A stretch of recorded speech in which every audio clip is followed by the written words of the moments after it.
now I'd like to turn it over to to Dan Halloran. The reason Assemblyman Halloran's going first is because he has to leave. He's got a prior engagement. Dan, thank you.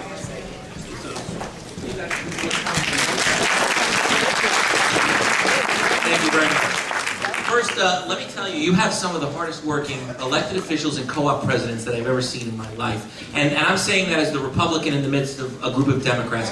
You actually have an incredible crop of people fighting for you right now. And as your president indicated to you, I'm going to give you a little bit of a background, and there's a reason for it. Back in 1897, my great-great-grandfather, Daniel Joseph Halloran, and his brother James were two of the people who built much of Auburndale and Flushing. There was a sign on 162nd Street, so this is Flushing, ask Mr. Halloran. And when they did that and this community was developing, up until the 1960s, we continued to be a part of this community, developing homes, ultimately co-ops and condos. Except back in the 50s and 60s, that's not what they were really called. And those cooperatives that were developed here to service our Korean and World War II veterans, many of which are now apartments that you all own, were designed around the notion that it would be comparable to a home, but a little bit easier to maintain. And what the city has done and the state has done since has been anything but. As was alluded to, in 1980 there was a lawsuit that happened in Nassau County. And that's the genesis of all the problems that we have here tonight. Back in 1980, there had to be a settlement decree between the government of the state of New York and the plaintiffs in that case. And they were worried about assessments and the way that property values were treated by the government. And every 2 years, there was supposed to be a review of that process, and changes were supposed to be made. Well, of course, as you know, that never happened. And back then, co-ops and condos were lumped in with commercial properties in Class 2. What's the problem with Class 2? Well, first of all, 45% of the property is assessed, and it can go up 20% per year. What is the difference? Well, homeowners in Class 1 are assessed at 6%, and that can only go up 6% per year. So how much is being assessed and how much it can go up are radically different. That's problem number one. And that's a problem which Senator Stavitsky, to her credit, and our Assemblyman, who's barely been in office 15 minutes, has actually already tackled. Not only has he gotten through his first budget, but he's managed to come up with a hell of a piece of legislation in conjunction with the Senator to try and change how they're assessed and move those Class 2 properties into a subcategory of Class 1 where they belong. I know that my colleague Mark Weprin has also been working on this on the council side with regards to assessments, and his brother has another piece of legislation aimed at it, and I think David will be joining us shortly in that regard. Mark and I are two of the founding members. He's, of course, the lead member of the Co-op and Condo Council in the New York City Council. Now, before we found out about these ridiculous assessments, we were actually already talking about some of the inequities that existed for co-op and condo owners. One of which being what I just pointed out, the 45% base assessment number, the 20% per year, as opposed to 6 and 6, right? Well then, of course, the numbers came out from our finance commissioner, and you all know what happened there. The city changed its valuation method. Why did it do that? They're going to tell you it's for completely economically neutral reasons. If you believe that, I have a bridge in Brooklyn to sell you, and the Queensboro Bridge can be named the Ed Koch Bridge. The reality is they say it's a finance neutral issue. But let me tell you what happened. Of course, we didn't vote to increase property taxes on those Class 2 properties, so they weren't getting more money. So they found a backdoor way to do it, and that's through assessment. Now, the assessment process is controlled completely by the Department of Finance, and I had the opportunity to bring the finance commissioner in first to my office, where Ed Braunstein and I sat down, tried to understand what he was telling us. And after all the gobbledygook, everything he had to say, it came down to, well, we can't really explain to you the specific properties we used in order to assess the value of these co-ops. Why is that a problem? Northeast Queens is very much unlike any place else in New York City. We don't have rental properties comparable to these garden apartments. There's no place you can go in the city of New York that has this kind of middle-class, solid garden apartment setting. So how the hell can you have a valuation on comparable rental apartments when there's no such thing anywhere else in the city? Well, the answer is you can't. But they couldn't even explain to us which properties they used as comparables.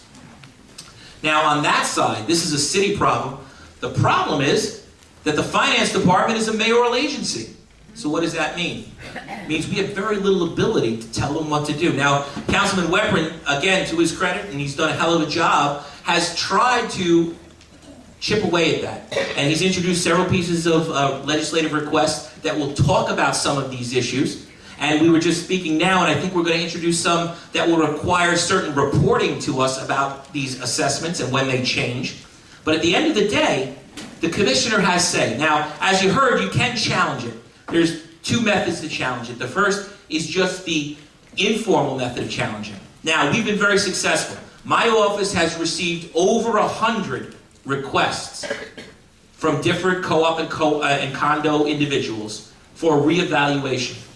70% of the requests I have made to the Department of Finances have resulted in a lowering of the assessment. 70%. Why should that frighten you? Well, because that means 70% were wrong to begin with. That they admit to. That's the informal process. You can either do it directly yourself or through the offices of your elected officials who will contact the city on your behalf. The second way is through a process called certiorari, and that's handled by attorneys, and they actually go in and they fight for you and that assessment. But if you look around the city, and Mark and I have done this, nowhere has gone up like it's gone up here. In our districts, we have seen up to 200% increases in those assessed values, and you know what that means for your maintenance costs. What was $800 a month last year is now $1,200 this year. In fact, Wildflower, which is one of our Beechhurst condos, will by the end of next year be at $33,000 per unit for 4-bedroom units.